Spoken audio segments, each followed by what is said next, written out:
Hi, I'm Lindsay Walltower. I love life and exciting challenges. I help people build their wealth, protect their assets, but more importantly, build a legacy for them and their family. And I can do the very same thing for you. Your Wealth Today with Lindsay Walltower. Tonight we have a very exciting program. Miss Robin A. Young, Certified Financial Planner, will be with us. She is the founder of Women Behaving Wealthy. Tonight you're going to learn not just how to not make mistakes, but you're also going to learn the financial and wealthy habits of successful financial individuals. Welcome to the show, Robin. Thank you, Lindsay. It's a pleasure to have you on board.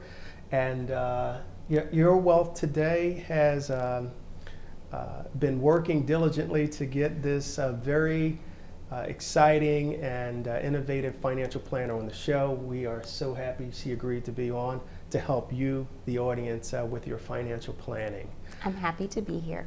And we're so happy to have you here. Thank you. So Robin, tell me, how did you get started with Women Behaving Wealthy? Great question. I get that all the time. Mm-hmm.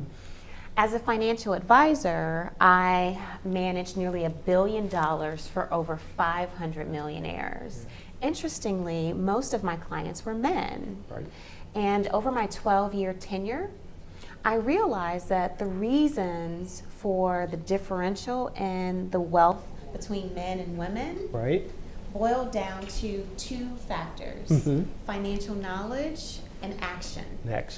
At that point, my mission was clear. I wanted to teach women the critical financial knowledge to create wealth and wealthy lives. Wow, that's incredible.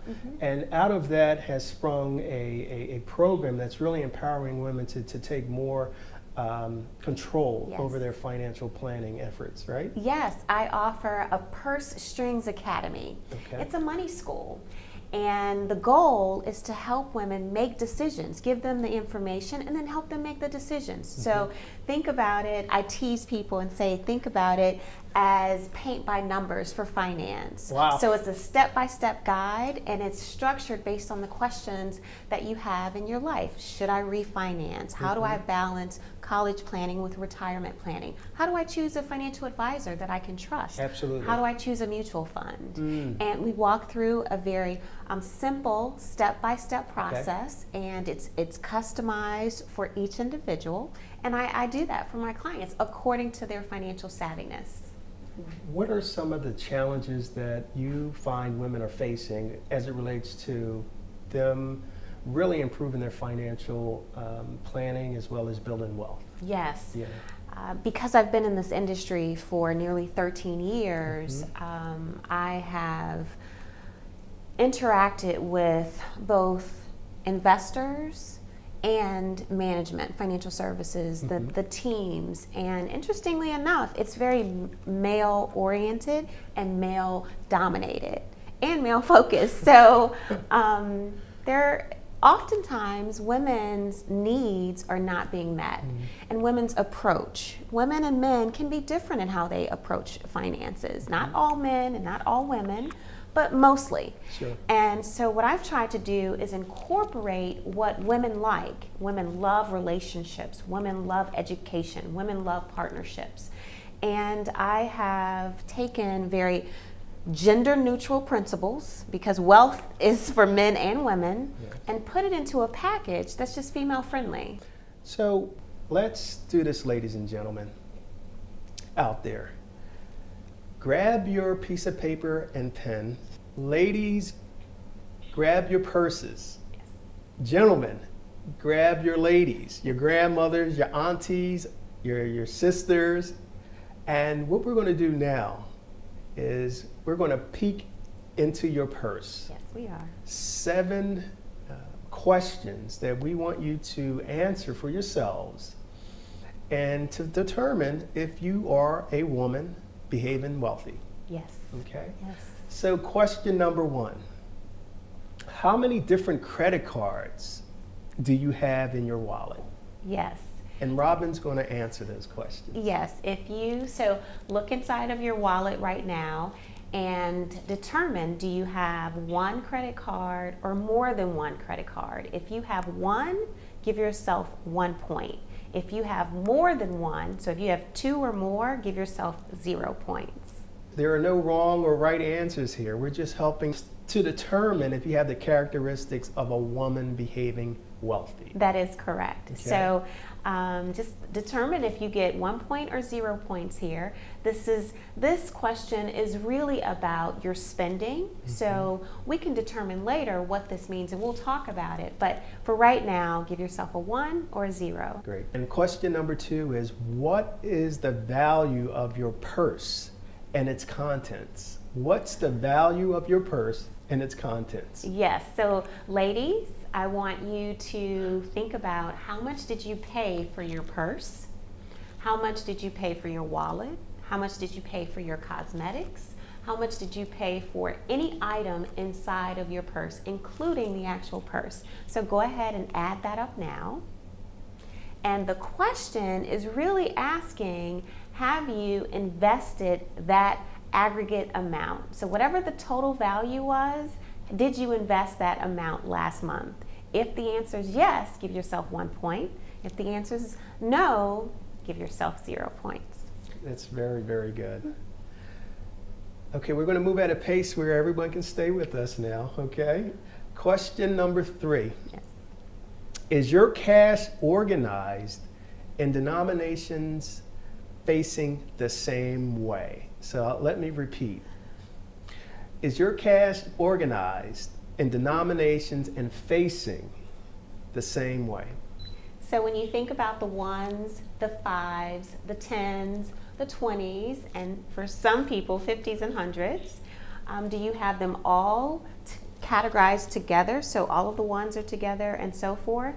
And are they all facing the same way? If the answer is yes, give yourself 1 point. If the answer is no, unfortunately, you get 0 points. Let me recap the first 3. The first question was, how many different credit cards do you have in your wallet? Number 2, what is the value of your purse and its contents? Number 3, is your cash organized by denominations in the same way? Okay. Now, moving on to question number 4. Do you have an up-to-date weekly, daily, monthly to-do list in your purse? Let me repeat that. Do you have an up-to-date daily, weekly, and monthly to-do list in your purse? And this can be paper or an electronic format. So if you actually use your to-do list on your phone, if you have a paper, like a tab or a pad of paper that you use, the key here is to ask yourself, do you write down the things you need to accomplish on a daily basis, a weekly basis, or a monthly basis? If the answer is yes, give yourself 1 point. Unfortunately, if the answer is no, again, you get 0 points. Great. And with this exercise, what we're helping the audience to do is to realize that although we have challenges when it comes to our finances, there are still ways that we can make adjustments and become very conscious of the way we look at our wealth, because we have a lot of wealth. Now, question number 5. Do you have protection plans on your electronic devices in your purse? Whenever I ask this question, I always get quite a few questions. What does this mean? So really, I'm asking you, what kind of insurance do you have on some of your assets? So when you think about your phone, maybe an iPad, maybe an electronic planner of some sort. Absolutely. Do you have a protection plan? And if the answer is yes, you give yourself 1 point. If the answer is no, then you get 0 points. Great. That's great. Question number 6. Do you have an emergency card in your purse? That's critical. It is. Think of, do you have some sort of information in your wallet, in your purse, that has either your physician, your emergency contact? Just, should something happen to you, could someone look into your purse and call your next of kin? And if the answer is yes, give yourself 1 point. If the answer is no, give yourself 0 points. Thank you. And the last question, but certainly not the least, number 7, are your receipts and important papers in your purse organized by category? Let me repeat that. Are your receipts and important papers in your purse organized by category? Yes, when you think about what you've spent either over today or the past week, where are your receipts? Are they just kind of thrown in your purse? Did you throw them out? Are they organized in your purse? Now, you get a point if you answer yes to that question. If you answer no, you get 0 points. Now, think about, sometimes people are very organized and they transfer their receipts directly from their purse on a daily or weekly basis into some sort of file or folder at home. You get a point for that as well. Great. So at this point, we've gone through 7 questions, and I would like you to total your score. So look back over questions 1 through 7 and add your ones and see your total score. And if you have 6 or 7 as your total score, then likely you are a woman behaving wealthy.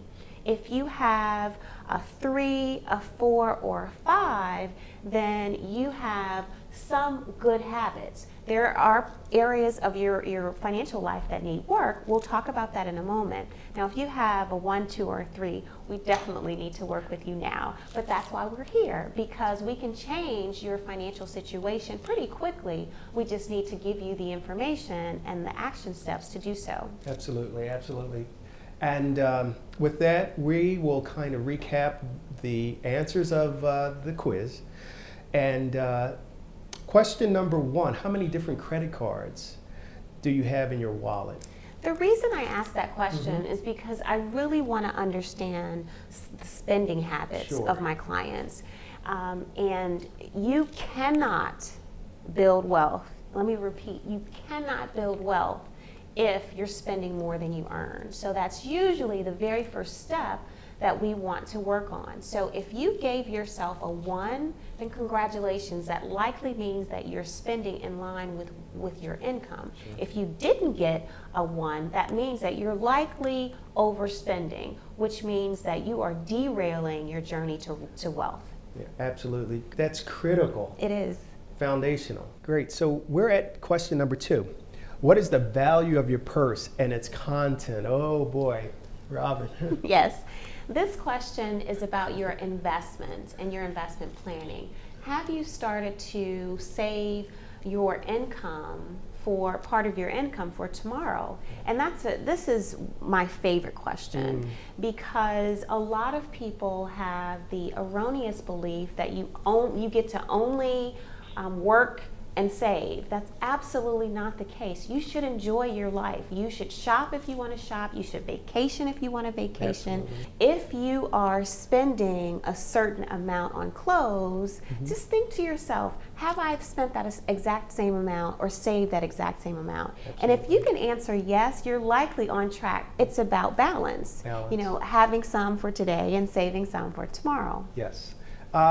In today's world, instant gratification is such a huge issue for folks, and delaying those purchases, it takes a little work. So I'm glad you posed this question, because that's critical.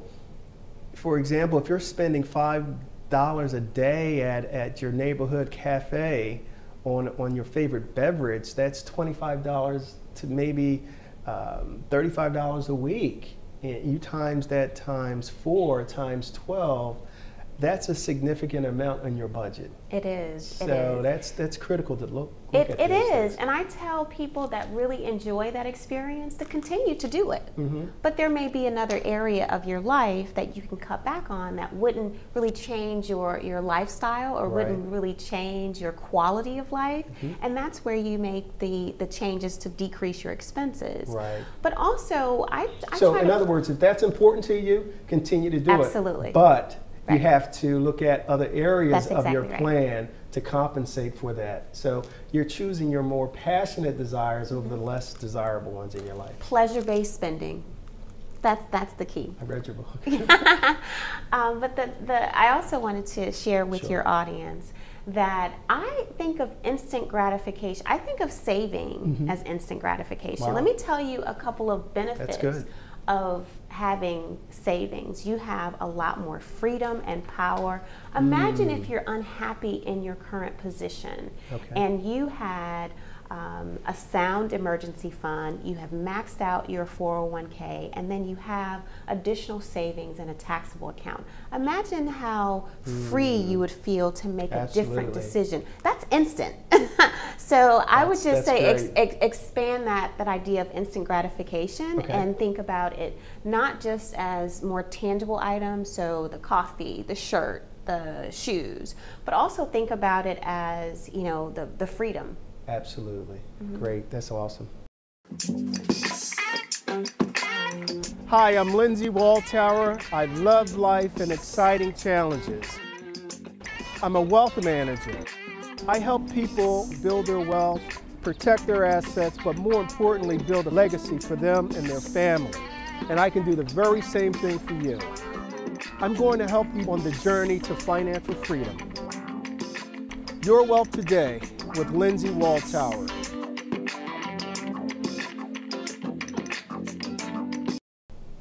Question number 3, is your cash organized by denominations facing the same way? Yes, that question is really about financial organization. It's about how prepared are you for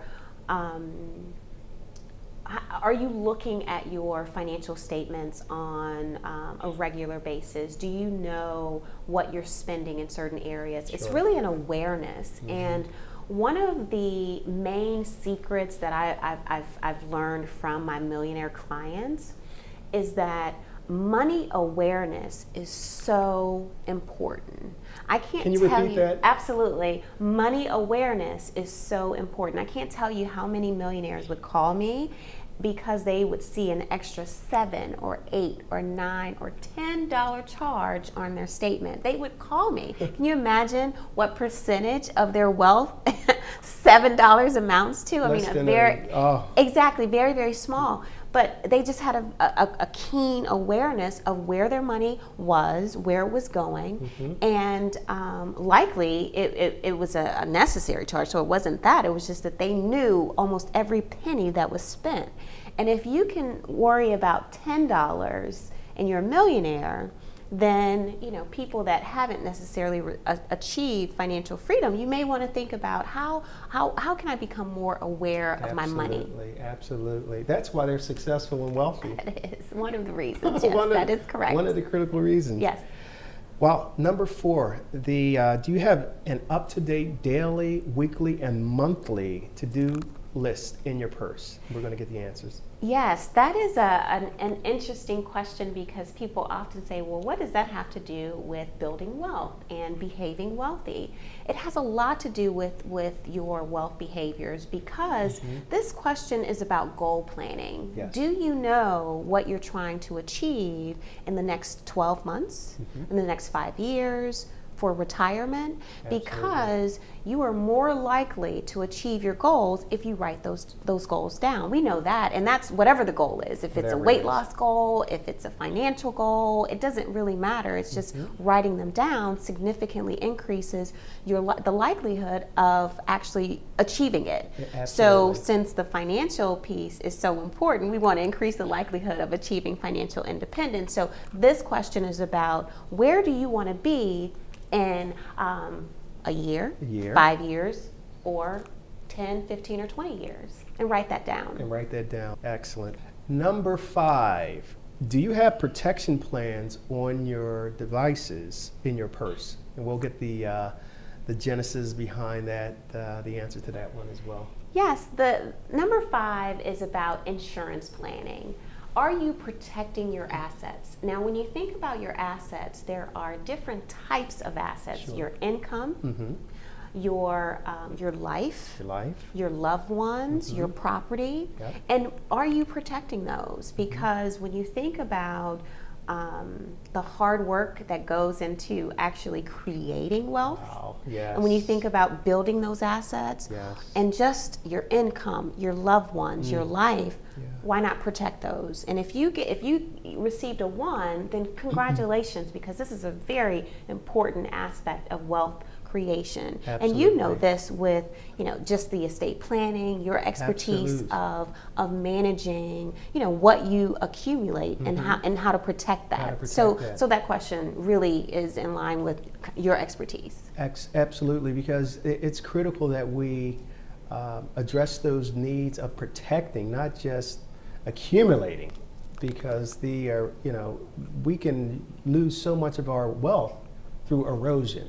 Absolutely. And not adequately protecting our assets, which can be more than just financial. It's your family. It's a whole thing. So it's critical. Number 6, do you have an emergency card in your purse? Now let me repeat that. Do you have an emergency card in your purse? This question is perfect for you, so I know you're going to talk about this, but number 6 is about estate planning. It's actually protecting your loved ones when you pass away. It's a very tough topic for people to think about and even discuss when you think about passing away one day, but the most responsible thing you can ever do for any of your loved ones is to prepare for that day today versus letting them deal with the aftermath of your death. So number 6 is about what happens when you pass away. Yeah, you're bowling down my alley. That's yours. That's absolutely yours.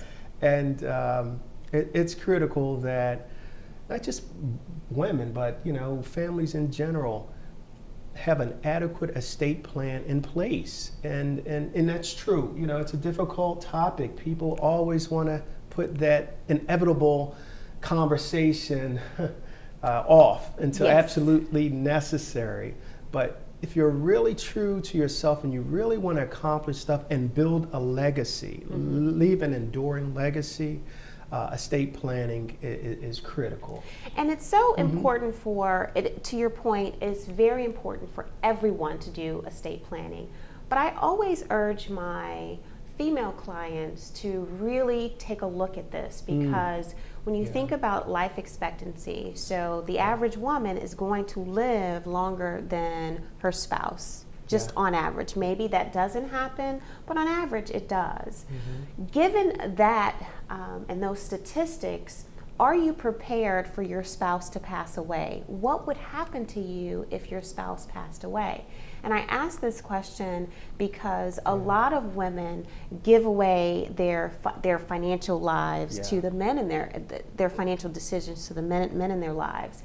And although I definitely believe that it can be a partnership, if you give away all of your financial decisions to the men in your lives and you don't know what's going on, if they pass away, where does that leave you?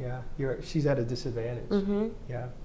So this is critical for women to kind of latch on to. It's incumbent upon you, even if your husband has done very well managing your finances of the household, you still need to be educated, and in the event of emergency or sudden tragedy, God forbid, you're inherently better positioned to take the mantle and move forward and not be at the jeopardy of the market. That's absolutely correct. Number 7. Are your receipts and important papers in your purse organized by categories? And that's really the tax planning question. And when you think about the income that you earn, either from employment or capital gains and income from your investments, the goal is to pay as little in taxes as possible legally, and to take that, your savings, and reinvest that into yourself in some way. Can you kind of repeat that so people can understand that again, Robin? Oh, sure. When you think about all of the income that comes your way, whether or not it's your salary or bonuses or dividends, capital gains, investment income from bonds, whatever the income source, yes, we want you to pay absolutely, as little as possible legally. That's the key. But with 7, if you answered 1 to, if you gave yourself a 1 for number 7, then you're probably organized enough to have the tax professional in your life find the right credits and deductions so that you are keeping more of your money. So it's absolutely, about maximizing your income so that that income can then produce other income. And that's where you start compounding your investments. And it's what wealthy people do. That's if you want to be a woman behaving wealthy, you absolutely have to have tax efficient strategies along with the investing piece. And they both work hand in hand. Of course, it's an integrated estate really planning, retirement planning, tax planning, investment planning. It's all connected. It's all connected. Wow. And you know, we at Your Wealth Today, we emphasize the importance of our audience knowing that it's not enough to have a savings account and or a money market account, an insurance policy, but what we want the audience to understand is that integrating all of these various elements of a more comprehensive plan will inherently position you and your family to behave more wealthy. Absolutely. I know that for those people that didn't get a 7, so many people sometimes feel guilty about having anything less than a perfect score. Stop immediately from any feelings of guilt. Sure. Throw them out of the window, because this is not about what you did yesterday. It's about what you can do starting today. Yes. So based on these 7 questions, you know the areas that you need to start. So the ones that where you have 1s, congratulate yourself and know that those areas are likely on the right track. The ones where you received, the questions where you received 0 points, that's where you start. Yeah. And just take one question at a time and approach it that way. And my motto to all of my clients is baby steps lead to financial independence. Absolutely. Because what happens, you will take considerable more baby steps than you realize, and you'll look back and see the distance you've covered, and that'll give you momentum, empowerment, and you'll just keep it going. And then that's how you are a woman behaving wealthy. That's right. So this is not a get rich quick scheme. Absolutely not. It's a process. Yes. It's one step at a time. Yes. You measure progress 1 inch at a time sometimes. Yes. And you should commend yourself because you're taking the initiative to look at this program, and you've sat through this half an hour to really understand, you know, some elements to get you in a better position. We really thank you, Robin. How can we get in contact with you? Sure. If you go to womenbehavingwealthy.com, you will see, I have free resources for people, and then you can look to see what programs and classes that I offer for you, depending on whether or not you are a beginner, an intermediate, or an advanced investor. Good luck to you. And you can also go to yourwealthtoday.tv for additional information on Robin, how you can reach her, and additional resources to help you on the road to financial freedom. I want to thank you for your insight and patience, and you have a great day. See you next time.